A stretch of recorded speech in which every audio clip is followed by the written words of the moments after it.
I just wanted to highlight a couple of cool moments from the games last night. Times where players showed good team player coordination with each other. And it starts off here with Bubba and Owen arriving to offensive zone. Bubba's going to put a shot on net. And you can see this puck gets picked up on the wall. And Owen, instead of hanging out in this slot area, he's just going to go straight to the wall and call for it. And so Bubba, just a simple low lay, good puck pickup. Tries to find through the legs, basically right back to Bubba. Doesn't work out, but Bubba's going to pour onto it a second time. Goes low a second time. Owen constantly offering this low support. And because of that, all they have to do is just lay it into this ice. Bubba pushes onto it. Gets the really nice one-timer right away. It's just two low cycles. Owen going below the goal line and offering, calling for it, and immediately gets rewarded for it. Now, in the other opposite of the other zone, whiteouts are going to just continuously extend the possession by laying it into open ice and just keep skating onto it. So it's just good skating routes. You find a centering option there, really good patience on that. V's going to advance this all the way around to the D, waiting for it. D, instead of trying to shoot this right away into the block, he's just going to advance it a second time. You can see how much space V's picking up this puck with. He's able to walk around a guy, find the centering option, finds point. They're going to lay a D to D. Can't quite line it up. They just keep extending it here. And then you get to this point, and they could have done it again. All they had to do was just lay it indirect, and you'd have V skating up on that one. But a little bit too overeager, and they throw the possession away. So they had a good thing going, and then they lost it. Here, off the face-off, it's a little bit off-screen, but just a concept for defensemen. If you're looking at these guys, you have coverage trying to be picked up by the right D and the left D, but they're going to crisscross, and it's going to create a little bit of awkward moment where you have the whiteouts players going like this and going posts on either side, and the D are having a hard time sorting who's going to go to which side. And so they get to that spot, then they end up actually running into each other, and you have open, and both D are clumped up in the middle. They can't figure out who's supposed to cover which side. So then they push each other, and now Mouse goes to push this guy, but no one's covering V, which is a major problem, of course. Now Doug's going to sort it and come across on him, but it's too late, and they get a really good scoring chance. So just that communication right off the face-off can be really costly. You got to exchange and know sometimes you might be the right defenseman, but you got to go cover the left side right now because your D partner can't quite get there, and that's fine. Like that really helps each other. The quicker you can exchange and just keep your momentum to go cover new guys. With my defenseman, I'm constantly trading sides and just swapping and covering the other guy. It really doesn't matter whether I'm playing right or left. The next play here, you get above a board bounce. Comes back onto it, steals the puck. Really nice usage of the board bounce. Puck ends up going back and forth for a good while. I'm going to skip through a little bit. You get to this spot, and we see Bubba board bouncing away. So he's board bouncing into the slot basically as this pass comes. So it kind of shows you the duality of the board bounce. One, in the neutral zone, he used it really well. But here, if he just doesn't board bounce and skates down on this, he's going to be all over Stamkos and able to swipe this puck away. But instead, he board bounces into the slot, which means Stamkos can pick it up, skate around him, and create a really good scoring chance for him. And then V gets the rebound and gets the scoring chance again himself as well. So again, sometimes you want to use the board bounce. It can really help you. But a lot of times, if you don't, just wait, the play's going to come to you and you'll have board bounced away from it. So you have to use it sparingly and use it in the right spots. Otherwise, sometimes you'll make a mistake and use it too much. Here's an example of the whiteouts. Really good patience by the second forward in the neutral zone. So this puck's going to get dumped in deep. Canoodle gets there, and basically you have V is here, and then you have Stamkos is there, okay? And you have puck pickup in the corner. So essentially, what options will they have? This guy's going to straighten out and go net. This guy's going to go straighten out and go net. Like, they're just basically going to be stretch passing it. But Stamkos does something really cool here and basically just hangs out in this little quadrant and lets Stammer push both defenders back. So just watch. Right, he's not moving. He's just hanging out there, basically creeping his way forward. And both blue defenders are actually going to swing through. And instead, he's wide open. Catching a puck right there in the neutral zone. And he's going to lay it for V. Really good job of just being patient, posting up within the neutral zone, not spamming W and just holding it, not blowing his sprint, just waiting, makes the easy reception for himself, lays it up to V, who's then going to get a scoring chance for himself, rushes it and puts it almost top corner. So just think about that. And when you're coming through the neutral zone, you don't always have to just be, racing north and trying to go. You can sometimes be the connecting piece. Sometimes you can catch a puck and then dish it to your defenseman who has speed. It doesn't always have to be just north-south. And look at all these scoring chances that they get off. They almost strip the goalie and then put it in the empty net. And they go D to D, set up a good ozone possession, keep winning all these races. That breakout is why. And if Stammer hadn't been so patient, they wouldn't have gotten all that good ozone arrival. Now here you have an example of basically really awkward where they have 3 low and 1 high. And so like the Cedars are going to get this breakout. They're going to be the first ones onto that. They're going to drag it back. The problem is that they're all jammed up low and they only have 1 breakout. So basically what they'll do is they roll into this diamond breakout generally, where this guy goes to this wall, this guy goes to this wall, and this guy picks up the puck, and then one guy goes north. And so it ends up straightening out 1, 1, 1, and then through. So Mouse is just going to lay this around. Nothing too complicated, right? Just drags it back. And the problem is they haven't gapped up. So if you look at this D gap, it's massive, way too easy for him to come up and receive that. Now, realistically, like this D should be pinching down and being all over that, but it's hard to pick up that and process that quickly. And sometimes you don't know if they're going to come back up this strong side. You don't know if this guy's going to be covered. So sometimes this D has to hang out. But what should be happening is that D is stanced up, and then you just have everyone marked and everyone's gapped up on. But right now, this guy's a free runner. And so Austin has to hold, and he's worried about that breakaway threat. So because of that, they get the free breakout. Bubba's going to be coming downhill, heads up, facing the opponent's net, and he can just get free shots on with tip threat. Goes behind the net, right onto Owen's stick. He supports it, keeps the play alive, and look where Bubba is, right? A lot of guys would just be hanging out right here. If we were to use the blue pen, their forward just hangs out there and says, yeah, center, center, center.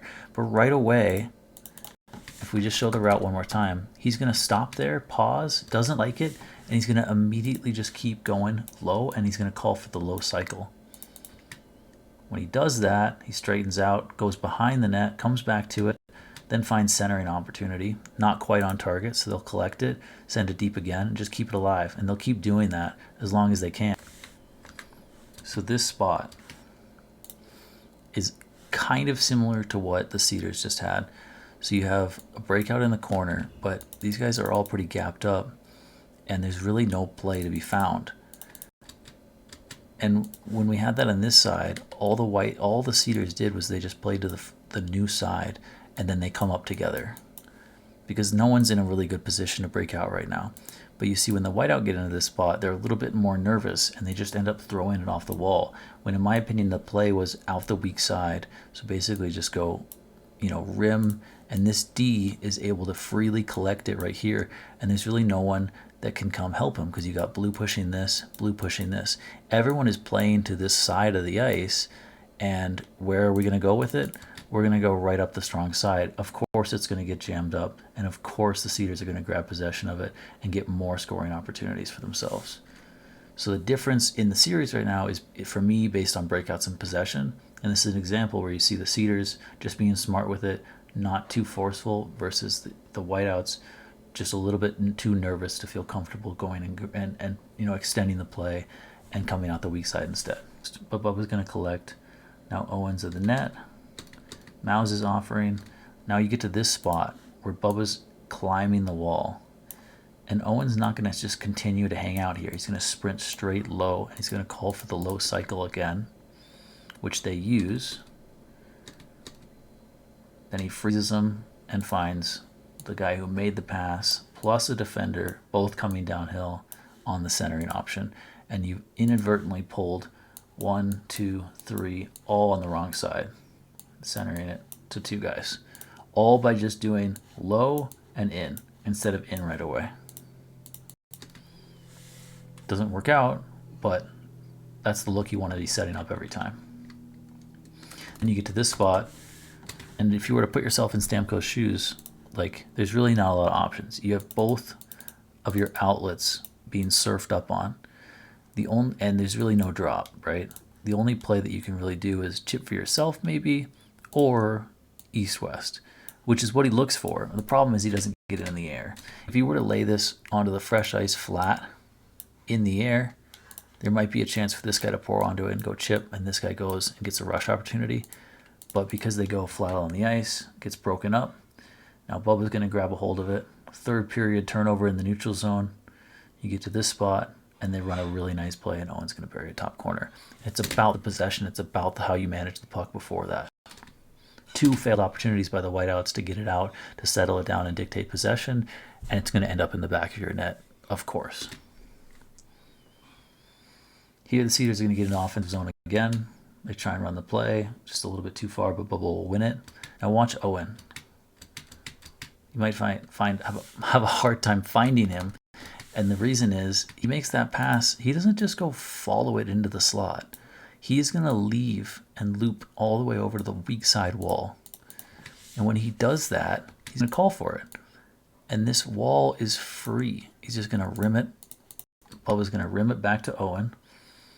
And Owen will win the race every time. Okay, so what's next? You might think Bubba goes here. And you find that. But no, Bubba continues to play low and offer the low support.